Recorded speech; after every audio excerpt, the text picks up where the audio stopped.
Olá, começa agora mais um programa Alesp Conecta. E hoje o nosso tema é a Lei de Segurança Nacional e a Liberdade de Expressão. Para falar sobre esse tema, eu recebo aqui o advogado Caio César Domingues de Almeida. Doutor Caio, seja bem-vindo ao Alesp Conecta. Olá, Fábio. Olá a todos os ouvintes. Eu agradeço a oportunidade de estar aqui. Doutor Caio, para a gente começar esse nosso bate-papo, eu queria que o senhor explicasse, por gentileza, aos nossos espectadores o que diz a Lei de Segurança Nacional, do que ela se trata exatamente. A Lei de Segurança Nacional, ela é de 1983, foi promulgada aí durante o regime ditatorial da ditadura militar aqui do Brasil, mas antes disso a gente já tinha algumas leis, principalmente na era Vargas, que já tratavam teoricamente aí sobre uma suposta segurança nacional. Em 35 foi a primeira, que é a Lei 38. Em 35 também ele promulgou uma nova lei, que é a Lei 136. Em 137, como a gente sabe, ele promulgou a Constituição Federal, Constituição conhecida como Constituição Polaca, né, que deu início aí ao Estado Novo. É uma Constituição que foi inspirada aí na Itália de Mussolini.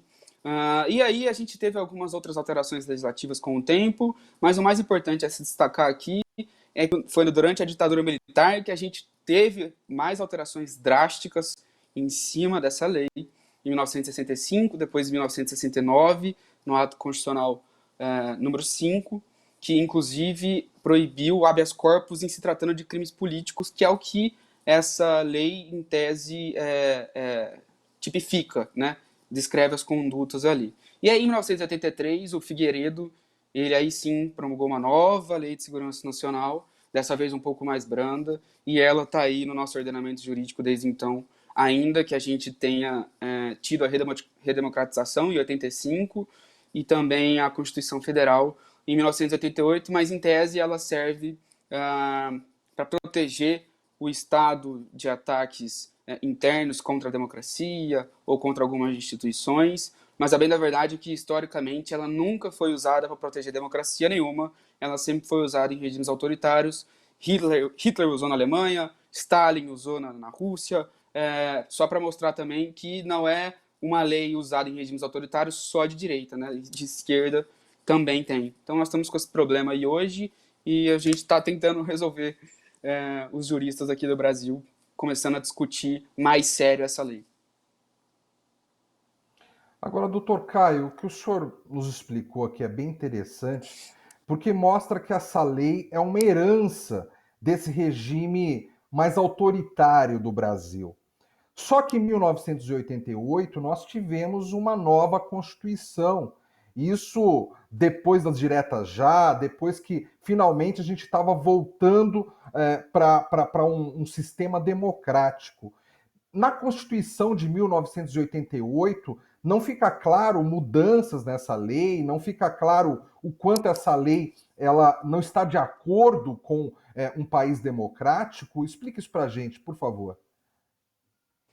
Não, veio a Constituição em 1988, né, como você bem falou, e ela previu um dos direitos, para mim, que é um dos mais importantes em uma democracia, que é a liberdade de expressão, a liberdade de imprensa, mas ela não especificou quais leis que já existiam que teriam sido recepcionadas ou não, ou quais teriam que ser extintas ou não. Tanto é que, recentemente, o STF até declarou que a lei de imprensa ela não foi recepcionada pela Constituição Federal, então ela foi extirpada do nosso ordenamento jurídico. Mas ela não tratou sobre a Lei de Segurança Nacional, mas hoje existem duas ADPFs.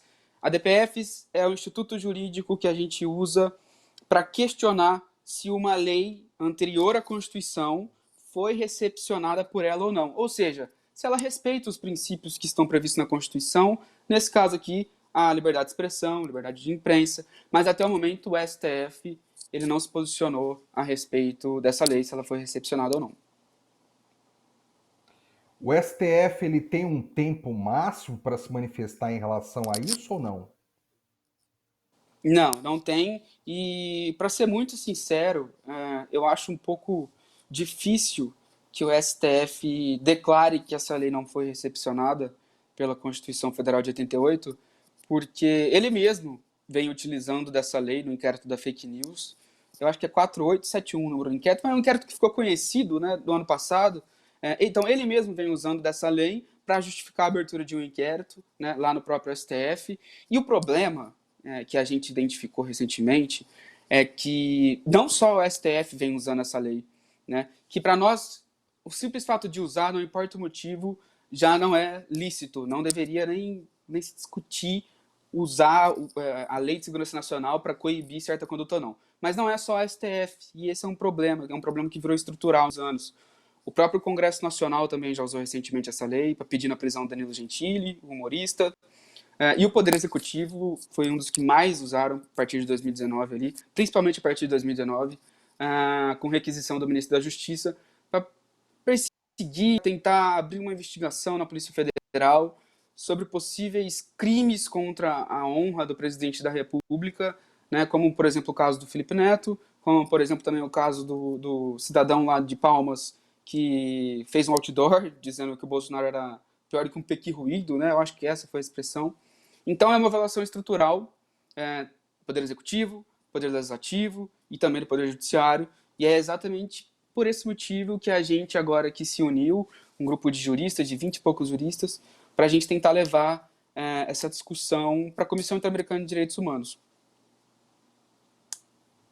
O senhor acaba de citar aí a Comissão Interamericana de Direitos Humanos. O que ela pode fazer a respeito desse assunto? O senhor, com outros advogados, estão tentando passar a situação que vive o Brasil hoje em relação a essa Lei de Segurança Nacional para essa comissão. Mas no que ela pode interferir efetivamente, doutor?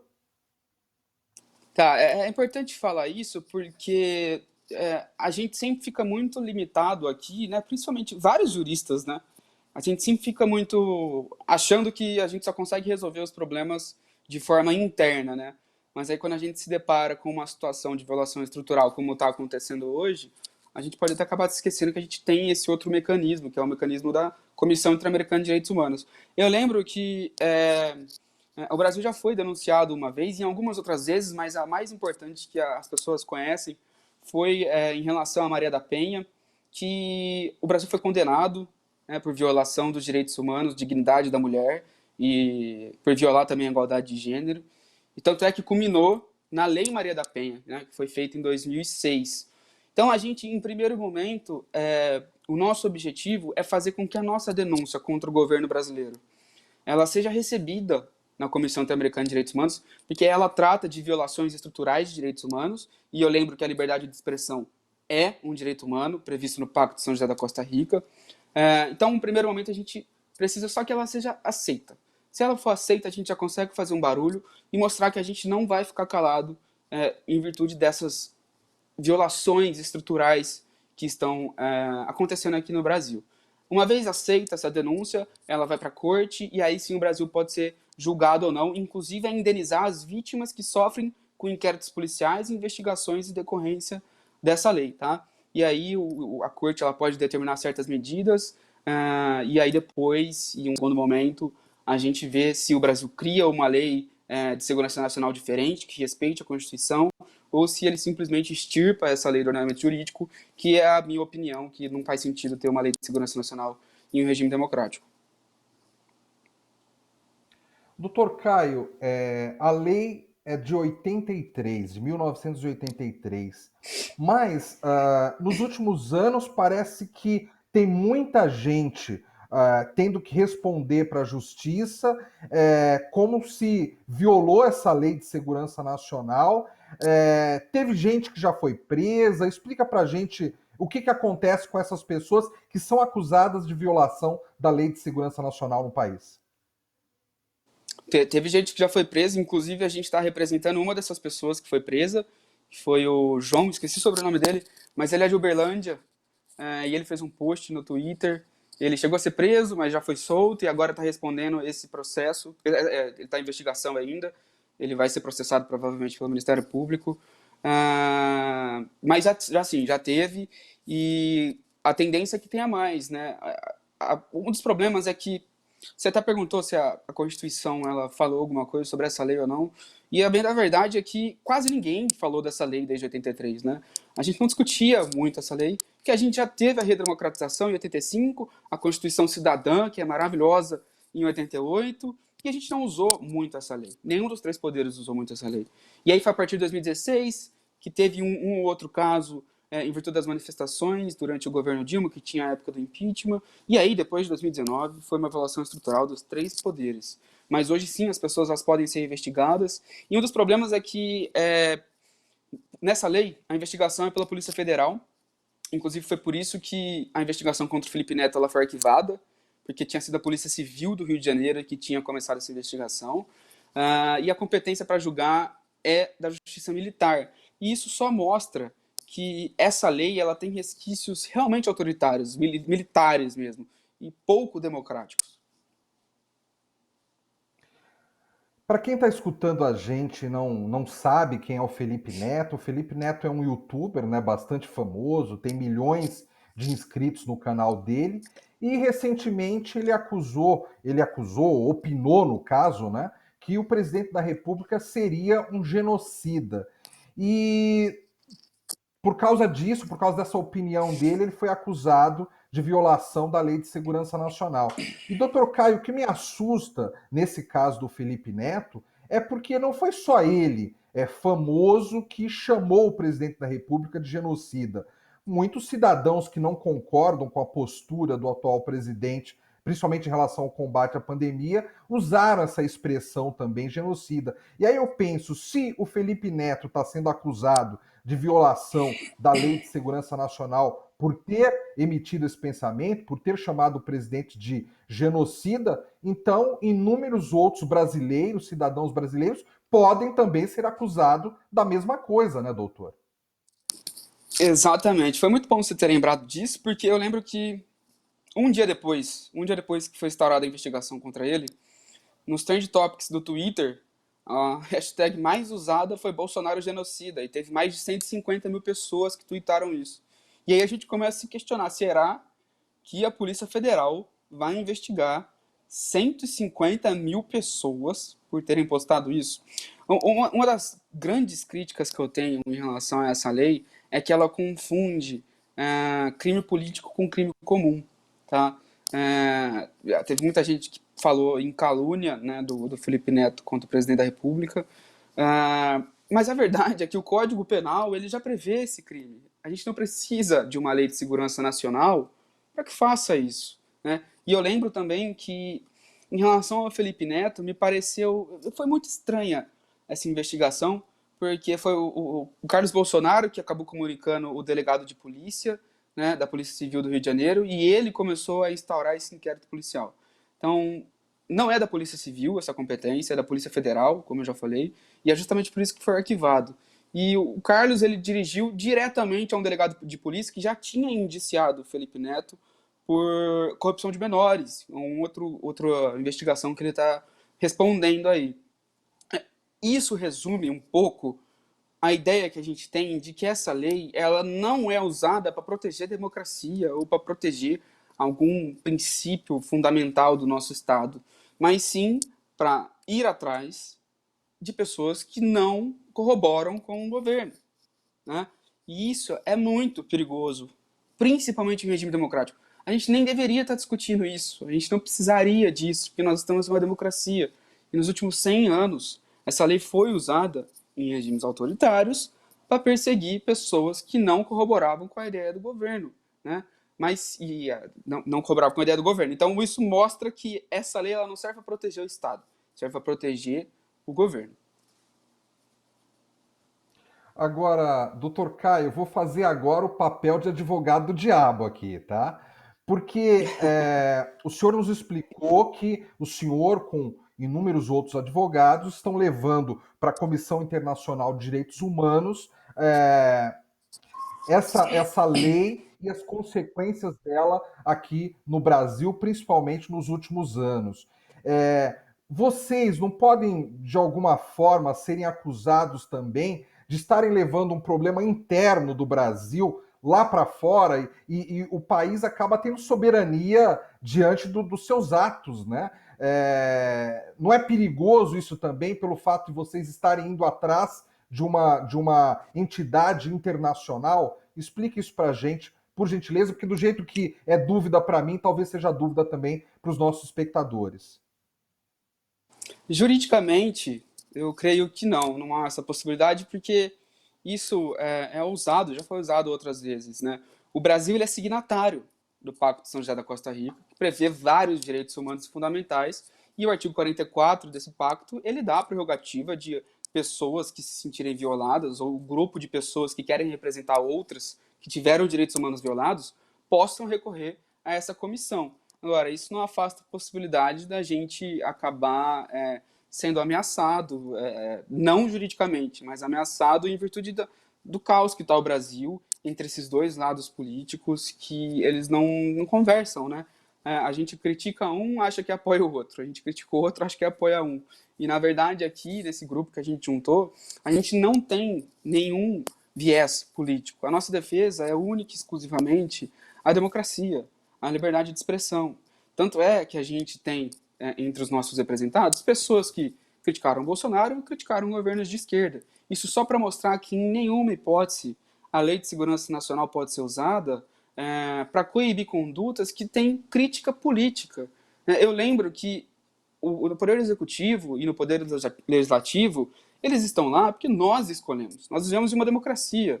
Nós podemos criticar tanto o presidente, quanto o prefeito, o governador, contra o Congresso Nacional, que são os deputados e os senadores, e isso não pode ser crime. E o que está acontecendo hoje é que essas críticas estão começando a ser investigadas. Isso é inadmissível em tempos democráticos. Doutor Caio, eu tenho uma outra curiosidade. A entidade máxima dos advogados aqui no Brasil, acho que é a Ordem dos Advogados do Brasil, né? A OAB. O que a OAB pensa, se manifesta, como ela se manifesta em relação a esse caso da Lei de Segurança Nacional? Qual que é a posição dela em relação a isso? O senhor saberia nos informar? A, a OAB ela é uma das entidades que podem fazer esse questionamento que a gente comentou no início, que é a DPF, Arguição de Descumprimento de Preceito Fundamental, que é o instituto jurídico que a gente leva para o STF falar se uma lei foi recepcionada ou não, né? Leis anteriores à Constituição. A OAB é dessas entidades que tem legitimidade para entrar com essa DPF no STF e também está questionando essa recepção ou não, e a maioria entende que ela não foi recepcionada. Tem uma pequena divergência entre juristas, né, e até políticos, se essa lei não foi recepcionada de forma completa ou se só alguns artigos não foram recepcionados por violarem o princípio da legalidade do direito penal, que é o princípio mais importante que a gente tem. Mas, em tese, a OAB já entrou com essa DPF, não foi julgada ainda também, justamente questionando essa recepção ou não. E agora a gente aguarda o STF se posicionar sobre isso. Mas, como eu já disse, eu acho difícil ele reconhecer que essa lei não foi recepcionada por usar isso do inquérito das fake news. Caio, me corrija se eu estiver errado, mas eu acredito que a Constituição Federal de 1988, ela analisa a liberdade de expressão como algo supremo, como algo que não pode ser questionável, que todo cidadão tem a sua liberdade de expressão. Só que eu fico também me perguntando se não há limites na liberdade de expressão, porque em determinados casos a liberdade de expressão para um crime é uma linha tênue ali. Então, de que forma a gente pode analisar a liberdade de expressão e quando que a liberdade de expressão se torna um crime? Quando que a pessoa está falando algo ali que está, de repente, infringindo alguma lei?